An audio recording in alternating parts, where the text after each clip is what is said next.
नमस्कार, दी viral news में आप सभी दोस्तों का एक बार फिर से बहुत बहुत स्वागत है। जी हां, इस वक्त की सबसे बड़ी खबर निकल के आ रही है। फिलिस्तीन से तनाव के बीच इजरायल अमेरिका में बड़ा रक्षा समझौता, 5500 करोड़ के हथियार देंगे जो बाइडेन। जी हां, इजरायल और फिलिस्तीन के बीच जारी तनाव के बीच अमेरिका ने इजरायल को भारी संख्या में हथियार देने का फैसला किया है, जिसके बाद माना जा रहा है कि इजरायल और अब देशों के बीच का तनाव और ज्यादा बढ़ सकता है। पिछले 10 दिनों से इजरायल और फिलिस्तीन के बीच जंग का माहौल बना हुआ है और अब तक करीब 250 लोग अपनी जान गंवा चुके हैं। इसी बीच अमेरिका ने इजरायल को हथियार देने के फैसले पर मुहर लगा दिया है। रिपोर्ट की माने तो अमेरिका इजरायल को करीब 5500 करोड़ रुपए देने का हथियार फौरन देगा। रिपोर्ट के मुताबिक इजरायल और अमेरिका के बीच रक्षा समझौते पर अमेरिका के राष्ट्रपति जो बाइडेन ने मुहर लगा दी है।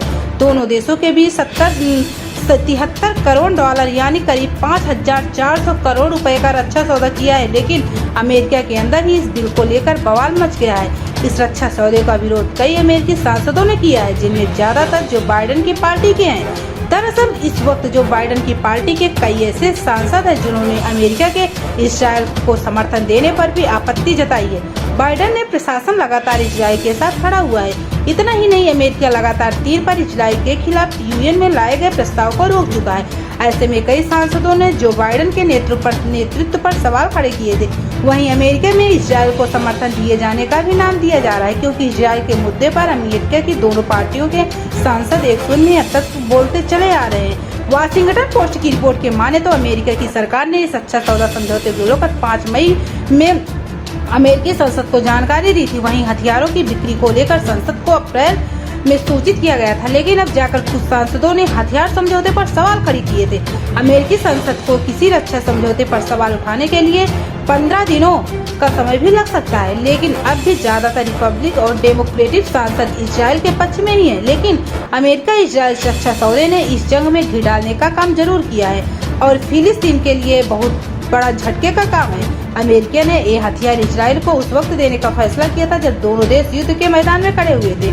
हम आपको बता दें कि वाशिंगटन पोस्ट की रिपोर्ट के माने तो जो बाइडेन की रिपोर्ट के ही कई सांसदों ने हथियार सौदों के खिलाफ कहा है कि बिना संघर्ष विराम किए हुए इजरायल को हथियार देने का फैसला बिल्कुल गलत है।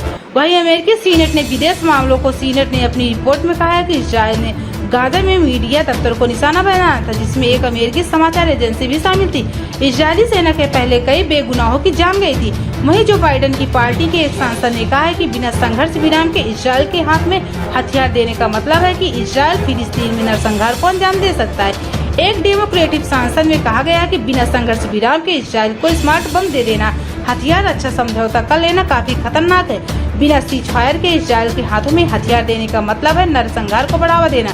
वहीं पर वाशिंगटन पोस्ट की रिपोर्ट के माने तो अमेरिका कई घातक हथियार इजरायल को देने वाला है। रक्षा सौदे के मुताबिक ज्वाइंट डायरेक्ट अटैक म्यूनिशन यानी JDAMS के बेहद सटीक तरह से पिन पॉइंट को टारगेट करने वाले बम शामिल भी थे। ये बम एक तरह से मिसाइल का काम करता था। इससे पहले भी इजरायली अमेरिका ऐसे बम खरीद चुका है। इस रक्षा सौदे में अमेरिका इजरायल को बोइंग हथियार भी उपलब्ध करवाएगा।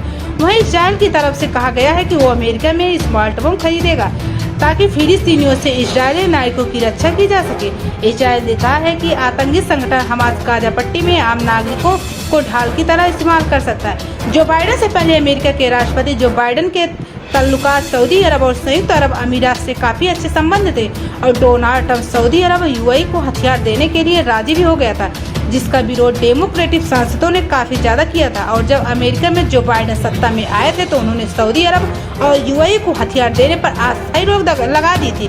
लेकिन जो बाइडेन की पार्टी के कुछ सांसदों का कहना है कि जब मिडिल ईस्ट के देशों को हथियार देने पर अस्थायी रोक लगाई गई तो फिर इजरायल को अचानक हथियार क्यों दिया जा रहा है। लिहाजा कई सांसदों का मानना है कि उनकी डेमोक्रेटिक पार्टी में रुख में बदलाव आ रहा है। वहीं एक रिपोर्ट की माने तो इजरायल को अमेरिका हथियार देने वाले इस डील के बारे में कई सांसद 14 मई को जान पाए हैं, जिसको लेकर सांसदों में काफी हैरानी है। जो बाइडेन की पार्टी के एक सांसद का कहना है कि हम अपने आप को सौभाग्यशाली मानते हैं। आखिरकार हमें इस अच्छे सौदे के बारे में खबर तो लगी।